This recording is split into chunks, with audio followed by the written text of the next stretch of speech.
Grand Rising, everybody. Rorree here. Okay, so I want to come back and share some more about homeschooling and my experience as a homeschool mom. And I want to help anybody that I can so that your homeschooling experience can be a great one for you and for your child.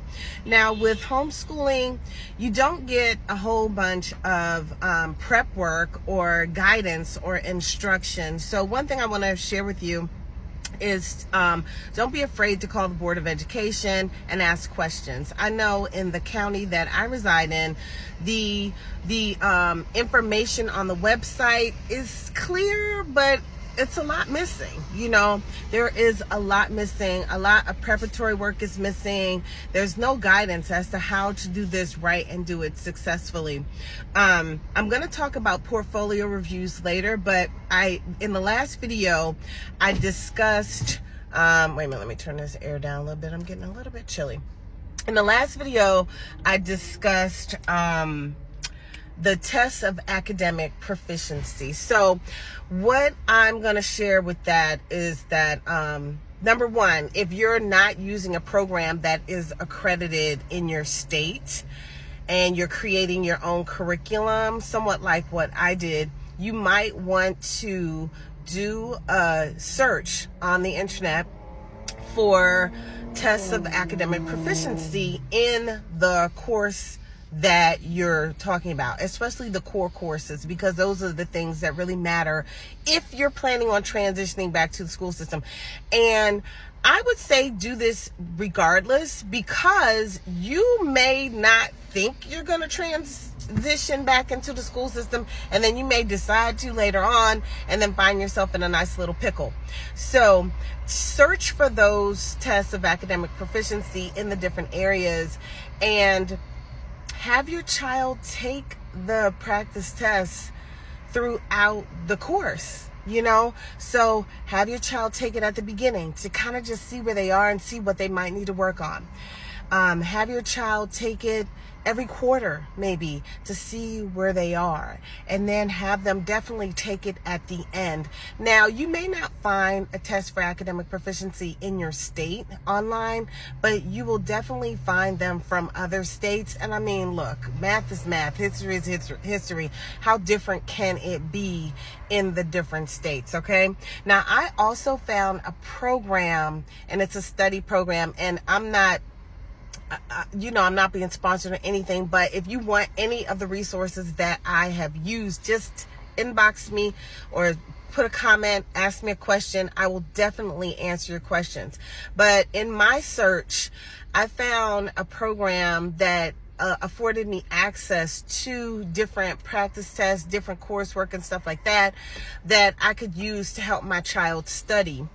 So you may want to find something like that as well if you're in a position where your child is now having to take the test of academic proficiency. And I would say be in control of that situation and don't just allow them to give your child the test because they say, they have to take it right now. And don't wait until the last minute for your child to take those tests, because the core courses do determine the grade that your child is in. So, but give your child enough time to practice for those tests. So if you know that your child is going to go back to public school, then what you may want to do is the summer before, have them taking some of the practice tests and review the materials that they learned while they were in homeschool. And I'm speaking of high school years. Those are very, very key and important. Okay, so that's one thing. So study materials, and there are some out there, but also ask your Board of Education for a list of accredited homeschool programs where you can take those classes, instead of finding different classes online or creating the class all the way by yourself, so ask them for a list in your state or in your county that are approved. And I'm going to tell you, check the list annually, because sometimes vendors fall off of the program and they're no longer accredited. So you definitely want to check them annually to see if they are accredited in your state. All right. Now, I did find a program that was accredited, but it was accredited in Florida. But I really wasn't caring about that because I knew how to do my portfolio review, and I didn't have a clue that I was going to have to do all this. And I thought it was subjective. I thought that once they looked at your curriculum and the portfolio and things of that nature, I thought that they could make a determination as to whether they wanted her to take a test of academic proficiency or not. But I figured if they saw the full gamut of work that she had completed and saw everything, I'm thinking, why would she have to take that if you can, with your eyeballs, see everything that she did, you know? But I live in a county that that's not how they think, you know. And I've even spoken to other counties who thinks that this county thinks ass backwards, but whatever.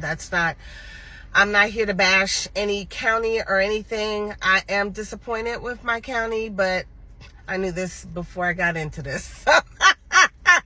I was disappointed with this county when I went to high school. So hey, what's new? So anyway, I'm gonna end on that one because this one's getting pretty long, and I'm gonna continue in the next one.